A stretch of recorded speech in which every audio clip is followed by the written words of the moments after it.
Hi there. I'm Marcus. I take care of things out here at night. If you want to do this job, you should know who's talking to you. I didn't always work here. Before, I was a rich banker at Richardson's. I had a big wooden desk and fancy office with a river view. I kept expensive whiskey in my desk drawer and only drank it when I fired someone. I made sure that happened a lot. A girl named Claire brought me coffee before I even asked. She wasn't even my helper, she helped my helper. I don't even know who my real helper was. For 3 years, I didn't need to carry money. Everything was free. Restaurants knew my name. Clubs let me in without checking ID. The elevator in my building skipped the first floor just for me. I was the kind of man who could walk into a meeting and make the money guy shut up with just one look. Power isn't some weird idea. It's real. It's your name at the top of papers. It's private cars. It's giving someone a raise or firing them before lunch just because you wanted steak that day. When you have enough money, you can smell it. It's in the leather seats. It's in the ink when you sign papers. And I lived in it. They say I messed up. They say I made the wrong choice, upset the wrong person, touched something I shouldn't have. That's all true. But everyone does that. The difference is I didn't kiss up afterward. I didn't beg. So they kicked me out. Quietly. 1 month I was signing big deals, the next month they locked me out of my email. My ID card stopped working. I called building security and they said, "We were told not to let you in." That was 10 years ago. Now I walk around in boots through wet grass, holding a flashlight taped to a plastic stick. They call me a night guard. They pay me cash every 2 weeks. The job is easy: walk around the fence, check the locks, report anything weird. This place is in the middle of nowhere. 1 road in, 1 road out. The graveyard is bigger than you'd think. They bury people cheap out here. No gates. Just iron chains between stone posts. The kind of place where nobody visits the dead. It's like they dump them and forget them. Which is perfect for what I do. See, I don't care about peace. I care about money. There's good money in dead bodies, real money. Not that company garbage with bonuses and taxes. I'm talking cash you can't track. The kind that smells like plastic and rubber bands. Medical schools want fresh body parts. Rich weirdos want bones. People pay thousands for a real skull, you know that. The first time I dug one up, I was shaking. Not from being scared. From being excited. From relief. It wasn't hard. I already had the keys to the tool shed. I borrowed a shovel and some wire cutters. I looked at the burial map. Found a name that sounded recent. They put a little plastic tag on the post when it's fresh. Cheaper than headstones. Saves the family money. It took me maybe 3 hours. That dirt comes off like cake if you dig right after it rains. The coffin was thin. Cheap wood. I didn't even need to pry it open. I just cracked it with a crowbar and reached in. The body was still soft. That's the best time. Before it starts to rot.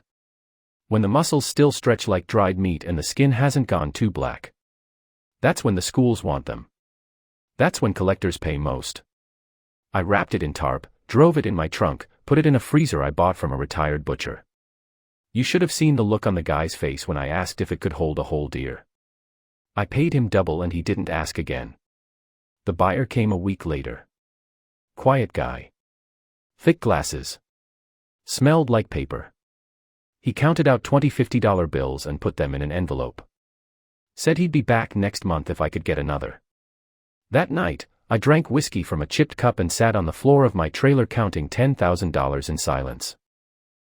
It felt better than any promotion I ever got. Now I have a system. I only pull bodies on cloudy nights. I move around to different areas. I mark the headstones with chalk so I don't hit the same row twice. I keep track of name, age, date. You get more money for a full adult, especially male, especially recent. Good teeth are a bonus. I don't drink much anymore. I don't need to. The sound of the shovel cutting down clean into new dirt, that's better than being drunk. The first tap of metal on cheap wood. The way the body moves when you lift it and the joints pop like bubble wrap. That's the kind of thing that stays with you. Lately, I've wanted to write things down. I don't want to confess, and no, I'm not done. It's like what they say about killers going back to the crime scene. It's not because they feel bad. It's because they feel proud. It's that cold little thrill that comes from knowing you're better than the people trying to catch you. You don't want to get caught, but deep down, you want someone to know how good you are. So, that's why I'm telling you this. These are the rules I've learned, and now I'm passing them on to you. So listen well. There are some strange rules to follow. Rule 1, don't open sealed crypts. You'll know them when you see them. Stone boxes, usually above ground or half buried into hills. Big brass name plates. Marble lids with bolts sunk deep. They're sealed for a reason, and not just for looks. The pressure builds inside after a while. Gases, liquids, whatever happens in there once the rot starts cooking. One winter, about 6 years ago, I got cocky and decided to try one. Me and Tommy, my first partner. He was smaller than me, skinny, never shut up. Thought this job was some big scary movie. Kept quoting books and saying creepy stuff to sound smart. I put up with it because he could work fast. We got a tip that this one crypt at the back had a woman in it who died young and rich. Some kind of embalming test case. They said she was almost perfect still. The kind of thing medical labs would pay double for. We hit it at midnight. Fog in the air, boots crunching over gravel. We brought wire cutters, chisels, and a car jack just in case. Took us 40 minutes to get the bolts loose. Tommy unhooked the last bolt and pushed the lid up with the jack. The second it opened, we heard a low wet crack, and then it blew. I was a few feet back, digging through the tool bag. He was right in front. The sound was sharp, like popping a water balloon with a nail gun. Brown-red liquid shot out across his arms and face. Steam rose off it. I remember the way he screamed, not loud, more like grinding his teeth through it. We dragged him to the truck, ripped his jacket off, poured bottled water over his arms, anything we had. His hands were the worst. He kept them wrapped for months. Still has to wear gloves in the summer. He doesn't dig anymore. Last I heard, he was working security at a Walmart outside Millerville. So, yeah. Don't open crypts. Not unless you're wearing full gear and getting paid triple. And even then, ask yourself how fast you can run with acid on your face. Rule 2, never steal from a grave with coins on the lid. Doesn't matter how fresh the burial is, how nice the body, how good the cash. If there are coins, old pennies, foreign money, casino chips, doesn't matter, leave it alone. They're not decorations. Sometimes it's military. War veterans. Certain groups leave coins as a code. A quarter means the person who left it was there when the guy died. A dime means they served together. Each coin has a meaning, and people who care what those meanings are also care about where the body ends up. Sometimes it's worse. There was a guy I knew, named Rick. Worked 2 towns over.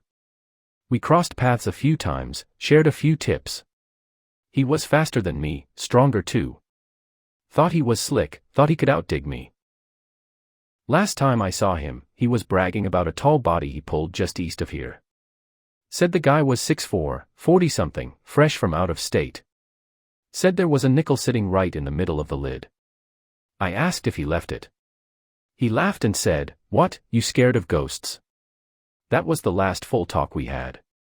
They found his truck parked crooked on the roadside, driver door open, engine cold. The gear was gone. No body, no tools, just a torn receipt stuck under the windshield wiper from a gas station 2 counties south. I didn't find out what really happened until weeks later.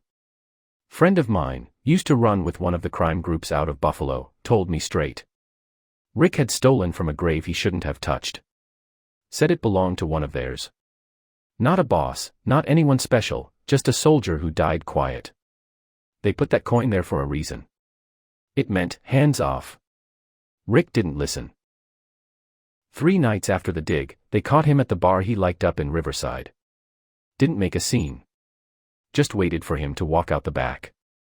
They beat him with a pipe and a tire iron, broke both his legs and most of his ribs. Didn't kill him.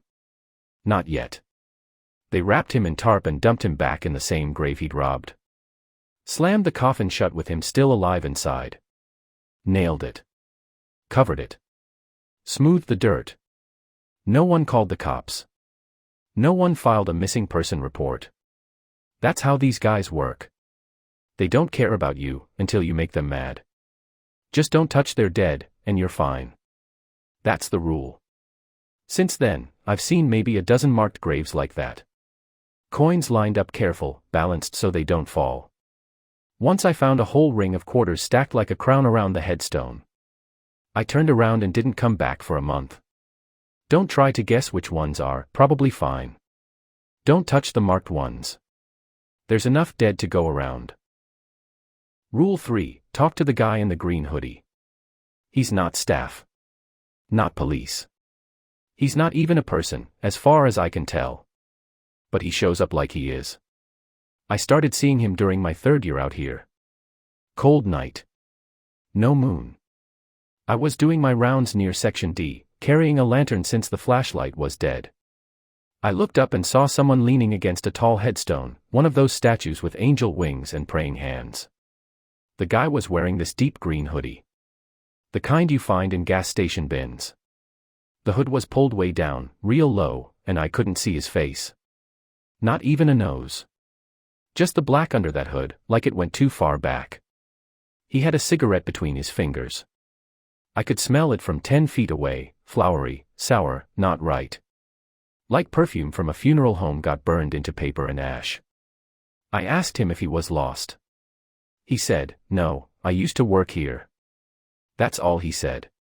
Didn't introduce himself. Didn't move. Just smoked and stared. I call him Eddie now. I don't know why. He doesn't seem to mind.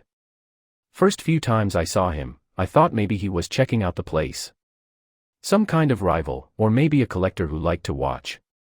Once, I told him to stop following me. He looked up, still couldn't see a face, and said, I wasn't. He doesn't show up every night. But if I'm working a site, odds are he'll be nearby. Leaning against a headstone. Sitting cross-legged on a slab. Hiding just outside the glow of the lantern. And he never changes. Same hoodie. Same jeans. Same awful cigarette. He doesn't age. Doesn't blink. He's been the same since the first time I saw him. I stopped asking questions. Now, when I see him, I nod and say, "Evening, Eddie." Sometimes he nods back. Sometimes he doesn't. One time I found him digging alone. Quiet little corner of the graveyard, near some trees. There was no shovel, but the dirt was flying out like someone was tossing it from underneath. I stood there and watched for maybe 5 seconds before I turned around and left. Didn't speak. Didn't ask. All I know is this: if you see Eddie, talk to him. Don't ignore him. Don't yell at him. Just say hi. Tell him I said hello, too. He seems to remember me. And you know what they say, always be polite to the dead. Rule 4, never dig into a grave with no headstone. Unmarked graves are bad business. I used to think they were gold mines, no visitors, no records, no risk. But that was before I saw what happened to a guy named Vincent. Vincent was new. Big arms, prison tattoos. Said he used to be a mechanic. Said he wasn't scared of dirt or death. Always talking tough, always grinning like nothing out here could scare him. He asked if he could tag along on a job. I said no. 2 weeks later, he called me up in the middle of the night, said he found a grave I must have missed. Said it was fresh. Still had a ridge in the dirt. But no headstone. No cross. No tag. Just a bare patch of land near the east border, down by the older burials. I told him to leave it alone. He laughed and said, "Come on, Marcus. You scared?" Next morning, I found his car parked sideways against a cypress tree. Door wide open. Radio still playing some old country song on repeat. There were drag marks in the grass. We followed them. It took 5 men and 2 hours to get the soil cleared. The dirt was packed wrong, like it had been folded from the inside. And it stank, like old milk and burnt hair. We hit Bone within minutes. Then we hit Vincent. He was curled up under the thing he'd found. His arms were wrapped around his chest, his eyes wide open. He'd been dead for maybe a day, but his face looked older. Skin pulled tight. Hands torn up from clawing upward. They said he died of a heart attack. But the weird thing. The body below him wasn't a normal one. It wasn't even whole. Just ribs, a jaw, and something else. Something with fingers longer than mine and no eyes at all. The guys that helped me rebury them didn't ask questions. We dug deep. Poured lime. Sealed it. Put a proper stone this time. Vincent is buried right beside the thing he found. I don't know what it was. But I've seen graves like that since, no marker, no flowers, just hard-packed dirt and nothing else. And I don't go near them. I don't even step over them. I walk around, every time, even if it takes an extra hour. Now, I'm not a religious kind of guy. I grew up in the South, went to church because my parents made me.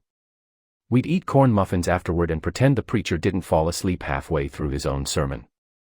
I stopped believing a long time ago. But unmarked graves are unblessed. That's what matters. They don't stay down. Sometimes it's 60 days. Sometimes it's 6 years. Doesn't matter. When they rise, they're not people anymore. They're not even ghosts. They're things with hunger. Hunger bigger than mine, and I've got a hell of an appetite for cash. They don't eat like people. They feed. You touch one of their graves, and it wakes them up. They follow you, and they won't stop until you're under the dirt next to them. So don't touch them. Whatever stories you've heard about vampires or ghouls or zombies, those are bedtime stories compared to what comes out of an unblessed grave. There's no profit in it. No price high enough. Stay clear. Rule 5, never rob a grave guarded by a dog. They look like German shepherds at first glance. Big ones, taller than you expect. Clean black fur, no patchy spots, no collar, just all black like they've been dipped in ink. They don't bark, don't growl. They just stand there, close to the grave, watching. If you see one, don't move fast. Don't talk loud. Don't even look it in the eye. Just turn around and leave that plot alone. I've only seen 3 since I started. That's 3 too many. There's a story that goes with the first one. I wasn't there when it happened, but I saw what was left afterward. It was a guy named Jason. Young, a little dumb in the way all youngsters are. New to the job. Thought it was all ghost stories and hillbilly tales. Thought I was trying to scare him off good turf. The first time he saw the dog, he thought it was a stray. Said it looked calm, sitting next to a headstone marked Arthur J. Collins, nothing else, no dates, no flowers, no coin. Just the name and a slab of gray stone. The dog sat real still, tail curled tight around its legs. Didn't blink. Didn't breathe either, from what he said. Jason tried to scare it off by shouting. Nothing. He threw a stick. That's when it stood up. It didn't bark. Didn't make a sound at all. Just stepped forward and closed the space between them like a shadow, quick and smooth. Jason reached for his shovel. He didn't make it 5 feet. They say the dog bit his face off clean. He was still alive when the first truck got there. Died 6 minutes later on the back of a stretcher. I saw the photos. Didn't eat lunch for 2 days. We tried to trap the dog the next night. 2 of us brought a cage, raw beef, sleeping pills, a taser. Never even saw it. Grave was there, same as always. No dog. But the dirt looked smooth, like someone had brushed it. That's when we figured it out. It wasn't a dog. It was the dog. A gravehound. You ever hear about the god of the underworld? The one with the 3-headed mud at the gates? This is like that. Same blood, maybe. A smaller version. The kind that guards one grave, not the whole afterlife. And once it's set, it stays. Gravehounds don't wander. They don't get lost. They don't chase cars or dig holes or beg for scraps. They don't respond to meat, treats, whistles, none of it. You can throw steak at them and they won't even twitch. They're tied to a grave like chains. And you don't want to find out who they belong to. Sometimes it's witches. Sometimes it's vampires, the real old ones that hide underground and sleep for decades. Sometimes it's just someone rich enough or sick enough to put a blood contract on their bones. Doesn't matter what the reason is. If you see a gravehound, that patch of dirt is off limits forever. I watched one for 20 straight minutes once. Didn't move. Didn't blink. Just stared at me from 30 yards out while I walked my route. Sat next to a child's grave with an unlit lantern by the stone, like someone expected visitors. It never growled, but my hands wouldn't stop shaking. I didn't even try to dig that night. Just packed up and went home early. They say the only way you can recognize one for sure is the eyes. It's not just that they're red. I've seen bloodshot eyes before. I've seen animal eyes glow under lights. This isn't that. These dogs have red everywhere. The pupils, the iris, even the parts that should be white. No veins, no color shifts, just full-on, deep, slow-burning red, like someone left hot coals behind their eye sockets. And when they look at you, you feel it. Like they've already chosen where to bite. They don't chase you unless you cross a line. That's the only good thing. They won't leap out of the dark and rip your throat out just for looking. But once you dig, that's it. That's your last act. I've seen grown men cry just standing near one. There was a guy, Carl, who thought he could distract one with a squirrel body he found in the woods. Tossed it 20 feet away and tried to circle behind the grave. Thought he was clever. He lost 2 fingers and a kneecap. Still limps to this day. Doesn't work with bodies anymore. Spends his nights fixing vending machines. You can't trick something that doesn't want anything. That's what gravehounds are. They don't eat. They don't sleep. They don't fetch. They exist for one job, and they do it better than anyone. So if you're out there one night, walking through the rows, and you see a black shape curled beside a headstone with red eyes watching you, don't be brave. Don't be clever. Don't be anything except gone. Rule 6, never stay in the same place more than 6 months. That's the max. After that, you pack up. You move. Doesn't matter how good the turf is. Doesn't matter how much cash you've got stashed under the floorboard. You move towns, move counties, maybe even states if you're smart. And no, I don't mean to dodge the cops. Though that's smart, too. This rule isn't about the law. It's about them. The dead. You stay too long, they start to recognize you. Not right away. The first few digs are easy. You're new, you're quick, the bodies are fresh and dumb. But after a while, they start to notice. I don't know how it works exactly. Maybe it's memory. Maybe it's something deeper. You ever dug someone up and thought the body looked like it was trying to move? Not twitch. Not spasm. I mean trying. Like the fingers were already curling before you touched them. Like the lips were just waiting for your face to get close. That starts around month 4. By month 5, you'll wake up some mornings and find your tools moved. Not stolen.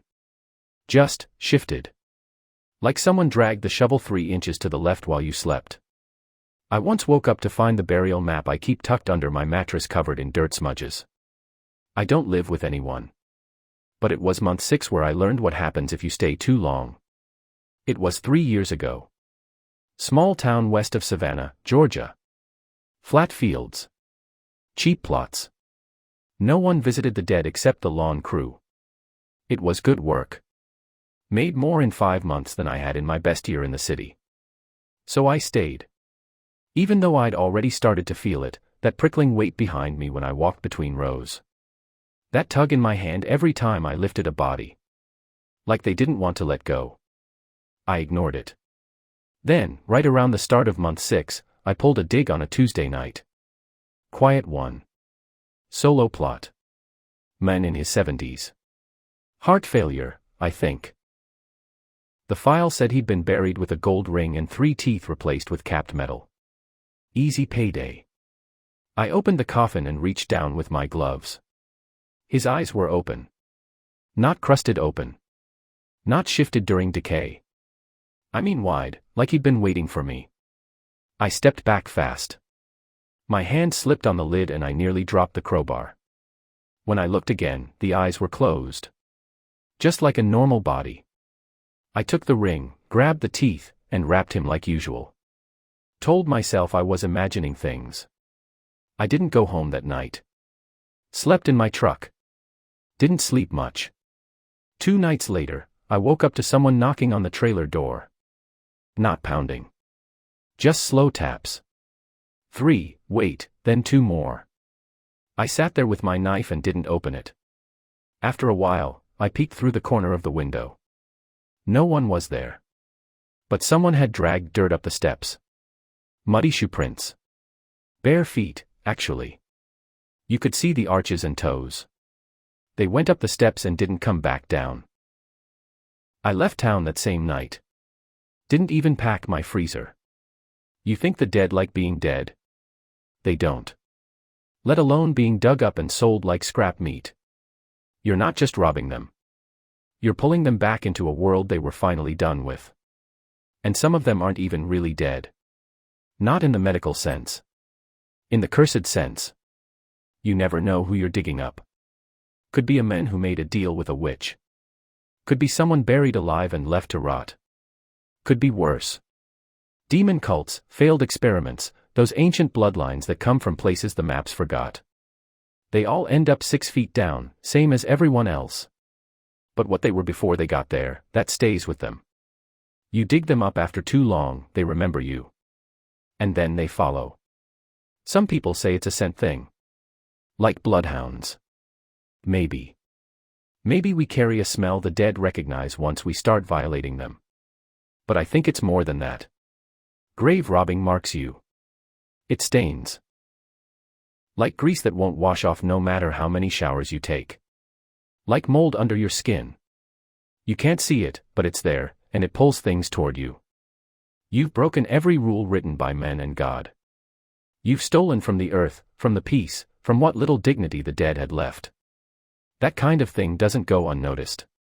So you leave. You take the cash. You wipe down your gear. You vanish. That's the trick. Move before they start catching up. Before they learn your scent. Before they start digging back. Because they will. I never said I was a good person. I don't think you can be and still do this kind of work. But I know why I do it. The money is real. The risk is real too. So that's the last rule. Once you start doing this, you'll see more money than you ever held in your hands before. Thick stacks. Clean bills. Enough to drown a man. But you can never stay in one place for too long. Pros and cons of the job, you know. Among other things. 6 months. That's where I'm at. Tonight's the last night. I've already cleared out the trailer, packed the freezer, and loaded the truck. The road west is calling, and I'm not wasting time. It's a clean break, just the way it's supposed to be. Never leave footprints, never leave a name. Besides, the signs are there. I saw another gravehound 3 days ago, pacing near the edge of the north fence. Same black coat, same glowing red eyes, but this one didn't just sit and stare. It growled when it saw me, low and slow, like it recognized me. I didn't stick around. Just turned and walked. I've learned not to argue with warnings like that. So I'm getting out before something worse shows up. I always do.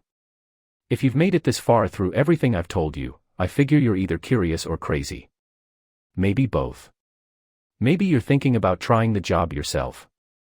Maybe you've already picked out a shovel. Maybe you're eyeing the local cemetery at night, wondering how soft the ground might be after rain. Well, if you are, then good luck to you. Just stay the hell off my turf, you got that.